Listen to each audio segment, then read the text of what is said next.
करुणामयी गर्भ। 60 वर्ष की उर्मिला शहर के बाहरी हिस्से में अपने छोटे से घर में अकेली रहा करती थी। एक रात शहर में बहुत जोर का तूफान आया। जोर जोर से हवाएं और आंधी तूफान के साथ तेज बारिश होने लगी। उन आवाजों को सुनकर कोई भी घबरा जाता, लेकिन उर्मिला घर के सारे खिड़की दरवाजे बंद कर गहरी नींद में सो रही थी। रात के लगभग 12 बजे होंगे कि किसी ने उर्मिला के घर का दरवाजा खटखटाया। दरवाजे के खटखटाने की आवाज सुनकर उर्मिला की नींद खुलती है। आखिर इतनी रात को कौन आया होगा? उर्मिला जाकर दरवाजा खोलती है तो सामने लगभग 26 साल की बेहद सुंदर लड़की को खड़ा देख हैरान रह जाती है। कौन हो बेटा, और इतनी रात को इतने भयंकर तूफान में कहाँ भटक रही हो? चाची, आपने मुझे पहचाना नहीं? मैं आपकी दूर की रिश्तेदार शालिनी। अरे हाँ, बचपन में तुझे देखा था। इतनी जवान हो गई है, कैसे पहचान में आती। लेकिन तू यहाँ क्या कर रही है, और वो भी ऐसी अंधेरी तूफान भरी रात में? उर्मिला की बात सुनते ही शालिनी की आंखों से आंसू बहने लगे। वो फूट फूट कर रोने लगी। ये देखकर उर्मिला को कुछ समझ में नहीं आया और उसने शालिनी का हाथ पकड़कर घर के अंदर आने के लिए कहा। जैसे ही शालिनी घर के अंदर रोशनी में आई, उर्मिला की नजर उसके पेट की तरफ गई, जिसे देखकर ये साफ पता चल रहा था कि वो प्रेग्नेंट है। अरे, तू तो पेट से है। ऐसी हालत में इतने भयंकर तूफान में आधी रात को बाहर भटक रही है। आखिर बात क्या है बेटा, मुझे सब कुछ साफ साफ बता। क्या बताऊं चाची, ये सब जिसकी वजह से हुआ है उसके बारे में बताने में भी मुझे शर्म आती है। मैंने घर वालों की मर्जी के खिलाफ जाकर एक लड़के से शादी कर ली थी, पर वो शादी के 1 महीने बाद ही मुझे छोड़कर चला गया। छोड़कर चला गया का क्या मतलब? क्या उसके साथ कोई हादसा हो गया? नहीं, उसे कोई दूसरी लड़की पसंद आ गई और मेरी प्रेगनेंसी की खबर सुनते ही उसने मुझे बेसहारा छोड़ दिया। उसके बाद मैं अपने घर गई, लेकिन माँ पापा ने मुझे घर में कदम तक नहीं रखने दिया। तभी मुझे आपकी याद आई। कोई बात नहीं, कोई बात नहीं। तुमने यहाँ आकर अच्छा ही किया। एक काम करो, तुम आराम करो। वैसे भी ऐसी हालत में इतना घूमना फिरना और इस तरह आधी रात को बाहर भटकना ठीक नहीं होता। प्रेग्नेंट औरत को आधी रात को घर से बाहर नहीं निकलना चाहिए। बुरी आत्माएं उस पर अपना असर दिखा सकती है। और इतना कहकर उर्मिला ने शालिनी को एक दूसरे कमरे में जाकर आराम करने के लिए कहा। लेकिन जैसे ही शालिनी अपने कमरे में जाने लगी, अचानक से उर्मिला ने उसे रोक लिया। एक बात बताओ बेटा, तुम्हारा कौन सा महीना चल रहा है? पेट देखकर तो लगता है कि लगभग 6 महीने पूरे हो गए होंगे। उर्मिला की बात सुनकर शालिनी के होठों पर मुस्कुराहट आ गई। चाची जी, अभी सिर्फ 1 ही महीना हुआ है। शालिनी की बात सुन उर्मिला दंग रह गई। उसे समझ में नहीं आ रहा था कि प्रेगनेंसी के पहले ही महीने में शालिनी की हालत ऐसी क्यों थी। लेकिन फिर उसने बात को नजरअंदाज कर शालिनी को आराम करने के लिए कहा और खुद भी कमरे में जाकर सो गई। अभी कुछ ही घंटे बीते थे कि अचानक से एक बच्चे की बड़े ही अजीबोगरीब बेढंगे तरीके से रोने की आवाजें उर्मिला के घर में गूंजने लगी। उन आवाजों को सुनकर उर्मिला की नींद फिर से खुलती है। ये अचानक बच्चे के रोने की आवाज कहां से आने लगी? उसने उठकर चारों तरफ देखा, पर वहां उसे कोई नजर नहीं आया। उर्मिला घबराते हुए शालिनी के कमरे में गई तो वहां उसे कमरे की दीवार पर एक बेहद खौफनाक साया नजर आया, जिसे देखकर उर्मिला बुरी तरह से घबरा गई। आखिर ये सब क्या हो रहा है? शालिनी, शालिनी उठो! उसने जोर जोर से आवाज देकर शालिनी को जगाने की कोशिश की, लेकिन ऐसा लग रहा था जैसे उसकी आवाज शालिनी तक पहुंच ही नहीं रही थी। कमरे की दीवार पर एक बहुत बड़ा और बेहद डरावने दिखने वाले इंसान का साया और एक बच्चे के अजीबोगरीब ढंग से रोने और चीखने की आवाजें अब उर्मिला को ज्यादा डराने लगी थी। उर्मिला को शालिनी की चिंता सताने लगी और उसने पूरी ताकत के साथ चीखकर शालिनी को आवाज लगाई, शालिनी! तभी अचानक सब कुछ एकदम पहले जैसा हो जाता है और उर्मिला की आवाज सुनकर शालिनी की नींद खुलती है। क्या हुआ चाची, आप इतनी तेज क्यों चिल्ला रही हैं? अब ठीक तो है ना? अभी अभी मैंने तुम्हारे कमरे में कुछ अजीब सा देखा। तुम ठीक हो ना शालिनी? मुझे यहाँ एक बच्चे के रोने की आवाजें आ रही थी। लगता है आपको मेरी कुछ ज्यादा ही चिंता हो गई है। आपने मेरी प्रेगनेंसी के बारे में कुछ ज्यादा ही सोच लिया होगा। मैं एकदम ठीक हूँ, आप आराम से सो जाइए। इतना कहकर शालिनी ने उर्मिला को फिर से अपने कमरे में जाने के लिए कहा और खुद भी जाकर सो गई। पर अब उर्मिला की आंखों से नींद गायब हो चुकी थी। अगली सुबह जब शालिनी उठी तो वो सीधा उर्मिला के पास आई। गुड मॉर्निंग चाची।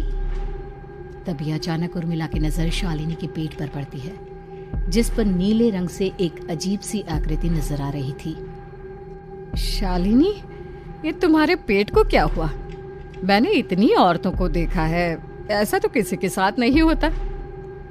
शालिनी ने जैसे ही अपने पेट की तरफ देखा तो उसे वहां कुछ भी नजर नहीं आया। चाची कुछ भी तो नहीं है, सब कुछ एकदम नॉर्मल है। आपको क्या अजीब लग रहा है? इससे पहले कि उर्मिला उसके सवाल का कोई जवाब देती, अचानक से शालिनी के पेट में जोर जोर से दर्द होने लगा। वो बुरी तरह दर्द से तड़पने लगी। चाची, चाची। ये सब देखकर उर्मिला बहुत घबरा गई। उसने धीरे धीरे शालिनी के पेट को सहलाना शुरू किया, लेकिन शालिनी का दर्द कम नहीं हुआ। उर्मिला जाकर रसोई से पानी का गिलास लेकर आई और शालिनी को पानी पिलाने की कोशिश करने लगी। ले बेटा, पानी पी ले, तुझे आराम मिलेगा। ले ले। नहीं चाची, मुझे बहुत तेज दर्द हो रहा है। अरे थोड़ा पी ले बेटा। जैसे ही उर्मिला ने शालिनी को पानी पिलाया, उसने देखा कि गिलास में बचा पानी का रंग नीला पड़ गया और शालिनी की आंखें अजीब हो गई। उसके पेट पर बच्चे का एक डरावना चेहरा नजर आने लगा। ये सब देखकर उर्मिला की डर से हालत खराब होने लगी, पर तभी शालिनी का दर्द ठीक हो गया। बेटी, अभी तुम्हारा दर्द ठीक है तो ऐसा करो, तुम थोड़ी देर आराम कर लो। शालिनी को आराम करने के लिए कहकर उर्मिला तेज कदमों से चलकर घर से बाहर निकल जाती है और पास ही रहने वाली एक औरत कालिंदी के पास पहुंचती है। अरे उर्मिला बहन, बड़े दिनों बाद दिखाई दी, क्या हुआ? बहुत घबराई हुई सी लग रही हो, सब ठीक तो है ना? क्या बताओ कालिंदी बहन, मेरी एक दूर की रिश्तेदार आई हुई है। वो पेट से है और उसके साथ ना अजीब अजीब चीजें हो रही है। अब उर्मिला सारी बात कालिंदी को बताती है, जिसे सुनने के बाद काले जादू और तंत्र विद्या की माहिर कालिंदी एक ताबीज बनाकर उसे देती है। बहन, मुझे शालिनी पर किसी बुरी आत्मा का साया लगता है। ये ताबीज ले जाओ, आज रात को 12 बजे उसे पहना देना, फिर सब ठीक हो जाएगा। उर्मिला ताबीज लेकर घर वापस आती है और अब आधी रात के होने का इंतजार करने लगती है। जैसे ही आधी रात होती है, वो नींद में सोई शालिनी को ताबीज पहना शांति से अपने कमरे में आकर अपने पलंग पर लेट जाती है।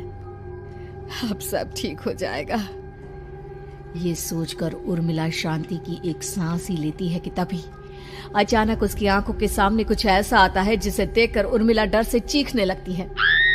तुम कौन हो? कौन हो तुम? जाओ यहाँ से, जाओ जाओ यहाँ से। तभी उर्मिला की एक जोरदार दर्द भरी डरावनी चीख वहां पर गूंज गई। उर्मिला की आंखों के सामने एक बच्चा खड़ा हुआ था, जिसका पूरा शरीर किसी बूढ़े की तरह नजर आता था, लेकिन मुंह किसी नवजात बच्चे की तरह था। उसकी आंखें गुस्से से लाल थी और वो घूर घूर कर उर्मिला की तरफ देखा जा रहा था। कौन हो तुम? कौन हो? उर्मिला के चीखते ही वो बच्चा जोर जोर से रोने लगा। घबराकर उर्मिला ने अपने हाथों को अपने कानों पर रख लिया। उसकी समझ में नहीं आ रहा है कि आखिर ये सब उसके साथ क्या हो रहा है। कौन हो तुम? कौन हो? क्या चाहते हो मुझसे? जाओ जाओ यहाँ से, आखिर तुम हो कौन? तभी अचानक से उर्मिला के पूरे घर में लाल रंग की रोशनी फैल गई। वो बच्चा धीरे धीरे कदमों से चलता हुआ उर्मिला की तरफ बढ़ने लगा।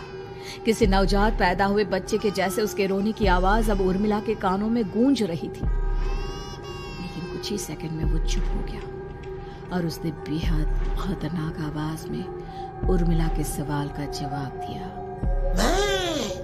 मैं वो हूँ जो अब तक पैदा नहीं हुआ, लेकिन जब मैं पैदा हो जाऊंगा तो वो होगा जो अब तक कभी नहीं हुआ। क्या कहना चाहते हो तुम? ऐसा क्या हुआ जो अब तक नहीं हुआ? तबाही होगी, तबाही। सब कुछ खत्म हो जाएगा और ये जो लड़की मुझे जन्म देने वाली है, मैं उसका खून पी जाऊंगा, सारा खून। उस बच्चे की बात सुनते ही उर्मिला बुरी तरह घबरा गई। उसका एक बुजुर्ग आदमी जैसा शरीर, एक नवजात बच्चे जैसा चेहरा, ये दोनों ही बातें उर्मिला की समझ से बाहर थी। तभी वो बच्चा अचानक गायब हो गया। घर का माहौल फिर से पहले जैसा हो गया। लाल रंग की रोशनी भी अब गायब हो चुकी थी। उर्मिला दौड़कर शालिनी के कमरे में पहुंची, जहां वो गहरी नींद में सोई हुई थी, पर उसके गले का ताबीज गायब हो चुका था। उठो उठो शालिनी, उठो बेटा, मुझे तुमसे जरूरी बात करनी है। अरे चाची क्या हुआ? इतनी रात को आप परेशान क्यों कर रही हैं? सब ठीक है ना? अभी जब तुम सो रही थी ना, तो मैंने तुम्हारे गले में एक ताबीज पहनाया था। कहाँ गया बेटा, बताओ मुझे। शालिनी ने चारों तरफ अपनी नजरें घुमाकर देखा, लेकिन वहां पर कोई ताबीज नहीं था। वह हैरानी से उर्मिला के चेहरे की तरफ देखने लगी। उसे समझ में नहीं आ रहा था कि आखिर उर्मिला किस ताबीज के बारे में बात कर रही थी। नहीं चाची, यहाँ कोई ताबीज नहीं है। लगता है आपने कोई बुरा सपना देखा है। मैंने कोई बुरा सपना नहीं देखा। खैर छोड़ो, तुम अब सो जाओ, कल सुबह बात करते हैं। डर और घबराहट की वजह से उर्मिला की आंखों से नींद तो जैसे बिल्कुल गायब हो गई थी।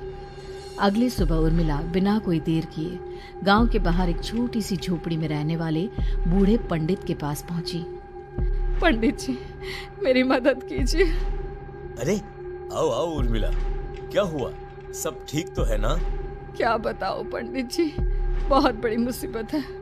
मेरी दूर की एक रिश्तेदार लड़की पेट से है और उसके साथ बहुत डरावनी चीजें हो रही है। कल रात को तो एक अजीब सा दिखने वाला बच्चा मेरी आंखों के सामने आकर खड़ा हो गया था। ये तुम क्या कह रही हो? मुझे साफ साफ बताओ कि आखिर तुमने क्या देखा? उर्मिला ने अपने साथ हुई बीती रात की पूरी घटना पंडित जी को बताई, जिसे सुन पंडित जी के माथे पर चिंता की लकीरें उभर आई। अनर्थ होने वाला है, अनर्थ। बरसों पहले भी उस हैवान ने एक लड़की के पेट से जन्म लिया था और उसके बाद उस शहर को पूरी तरह से तबाह कर दिया। कैसी विपदा पंडित जी, कैसी बात कर रहे हैं आप? बताइए मुझे, और इसका उपाय क्या है? इसका उपाय तो है, लेकिन बहुत कठिन है। हो सकता है कि उस उपाय को करने के दौरान तुम्हारी जान भी चली जाए। मुझे मेरी जान की कोई परवाह नहीं, पर आप जिस तबाही के बारे में बात कर रहे हैं, बस वो नहीं होनी चाहिए। लाखों लोगों की जान बचाने के लिए मैं कुछ भी करूंगी। तो ठीक है, मेरी बात ध्यान से सुनो। बरसों पहले एक भयानक तांत्रिक ने अपनी तंत्र क्रिया के जरिए एक मासूम लड़की के साथ रिश्ता बनाकर उसके पेट से जन्म लिया था। इस तरह से वो अपने जैसे लोगों की संख्या इस दुनिया में बढ़ाना चाहता था। आपके कहने का मतलब है कि शालिनी के पेट से भी उस शैतान को जन्म लेना है, इसलिए उसने उसके साथ ये सब किया है। ठीक पहचाना तुमने। अब मैं तुम्हें एक ऐसा सिंदूर दूंगा जिसे तुम्हें ले जाकर उस लड़की के पेट पर लगाना होगा। क्या ऐसा करने से सब कुछ ठीक हो जाएगा? नहीं उर्मिला, ये सब इतना आसान नहीं। उस लड़की के पेट पर सिंदूर लगाने के बाद तुम्हें उसका पेट काटकर उस हैवान को बाहर निकालना होगा। नहीं पंडित जी, मैं ये सब नहीं कर सकती। मैं भला एक जिंदा लड़की के पेट को अपने हाथों से कैसे काट सकती हूँ? अगर तुमने ऐसा नहीं किया तो कुछ ही दिनों में वो हैवान उस लड़की के शरीर से जन्म लेगा और उसके शरीर के सारे खून को पीकर अपनी ताकत को बढ़ाएगा। उसके बाद वो धीरे धीरे इस पूरे शहर को तबाह कर देगा। यहाँ पर कोई जिंदा नहीं बचेगा। लेकिन अगर मैं उसके पेट को काट दूंगी तो क्या वो जिंदा बच पाएगी? अगर शालिनी को कुछ हो गया तो, अगर उसकी मृत्यु हो गई तो? ऐसा कुछ नहीं होगा उर्मिला, तुम्हें अपने मन को पक्का करके ये काम करना ही होगा। सिंदूर लेने के बाद उर्मिला झोपड़ी से बाहर निकलने ही वाली थी कि तभी पंडित जी ने उसे पीछे से आवाज देकर रोका। उर्मिला, उस लड़की का पेट काटकर हैवान को बाहर निकालना ही काफी नहीं होगा। तुम्हें ध्यान रखना होगा कि ये सब करते हुए उस बच्चे का जो आधा बूढ़े का शरीर है उस पर सिंदूर की एक बूंद भी ना लगने पाए, क्योंकि अगर ऐसा हुआ तो वो तुम्हें और बाकी सबको कच्चा खा जाएगा। पंडित जी की बात सुन उर्मिला की आंखें फटी रह गई और उसके शरीर में डर की लहर दौड़ गई। फिर भी उसने हिम्मत की। ठीक है पंडित जी, मैं पूरी कोशिश करूंगी कि मैं उस हैवान को वहीं के वहीं खत्म कर पाऊं। इसके बाद उर्मिला तेज कदमों के साथ घर वापस आती है। दिन बीतता है, रात का अंधेरा छाने लगता है। शालिनी खाना खाकर सोने चली जाती है और उर्मिला लगातार उसके गहरी नींद में सो जाने का इंतजार करने लगती है, जिसके बाद उर्मिला दबे कदमों से शालिनी के कमरे में पहुंच गई। मुझे ये करना ही होगा। अब उर्मिला ने धीरे धीरे शालिनी के पेट पर पंडित जी का दिया सिंदूर लगाना शुरू किया। उर्मिला के हाथ बुरी तरह से कांप रहे थे। उसके एक हाथ में चाकू था जिससे वो पेट काटने वाली थी। उर्मिला ने एक नजर शालिनी के चेहरे की तरफ देखा और फिर डरते हुए उसके पेट पर चाकू चलाना शुरू किया। कमाल है, मैं इसका पेट काट रही हूँ और ये आराम से सो रही है। इसे दर्द नहीं हो रहा क्या? तभी अचानक उर्मिला के कानों में बच्चे की रोने की आवाज सुनाई देने लगी। उसने घबराकर चारों तरफ देखा पर वहां पर कोई नहीं था। बस रोने की आवाज लगातार आ रही थी। उर्मिला बिना रुके लगातार शालिनी के पेट को काटती रही। उसे इस बात का भी ध्यान रखना था कि सिंदूर बच्चे के बूढ़े आदमी वाली शरीर के हिस्से पर ना लगे। कुछ ही देर में वो हैवानी बच्चा उर्मिला के हाथों में था। उसने बड़ी ही सावधानी से उस बच्चे को बाहर निकाला और पंडित जी के कहे अनुसार उसे घर से दूर चलाने के लिए ले गई। पर तभी उसके सामने वही बूढ़े शरीर और बच्चे के चेहरे वाला बच्चा आ गया। अपनी गोद में और सामने भी बच्चे को देखकर उर्मिला हैरान रह गई। मुझे मारोगी? मुझे इतनी हिम्मत कैसे आ गई तुम्हारी? तुम पैदा नहीं हुए हो और मुझे पता है जब तक तुम्हारा जन्म नहीं हो जाता तो मुझे कुछ नहीं कर सकते। इतना बोलते ही उर्मिला तुरंत उस बच्चे को घास के ढेर पर फेंककर उसमें आग लगा देती है, जिसके तुरंत बाद वो बूढ़े आदमी के शरीर और बच्चे के चेहरे वाला अजीब तांत्रिक का भूत भी वहां से गायब हो जाता है। कुछ देर बाद उर्मिला घर पहुंचती है तो वो ये देखकर हैरान रह जाती है कि शालिनी का पेट अपने आप जुड़ चुका था। शुक्र है भगवान का और उन पंडित जी का, अब सब ठीक हो जाएगा। सुबह शालिनी सोकर उठती है तो अपना पेट देख पूरी तरह घबरा जाती है। चाची, चाची ये सब क्या हो गया? मेरा पेट अचानक कम कैसे हो गया? मेरा बच्चा कहाँ गया चाची? बेटी, वो बच्चा नहीं, एक खतरनाक तांत्रिक था जो तुम्हारे कोख से जन्म लेकर सबको मार देना चाहता था। पैदा होते ही तुम्हारी जान भी ले लेता, इसलिए मैंने पंडित जी के बताए उपाय से उसका खात्मा कर दिया है। अब सब ठीक है। शालिनी को उर्मिला की बात समझ में नहीं आती, जिसके बाद शालिनी को पूरी बात उर्मिला आराम से समझाती है। अब वो दोनों ही भगवान का शुक्र अदा करती हैं और एक साथ रहने लगती हैं।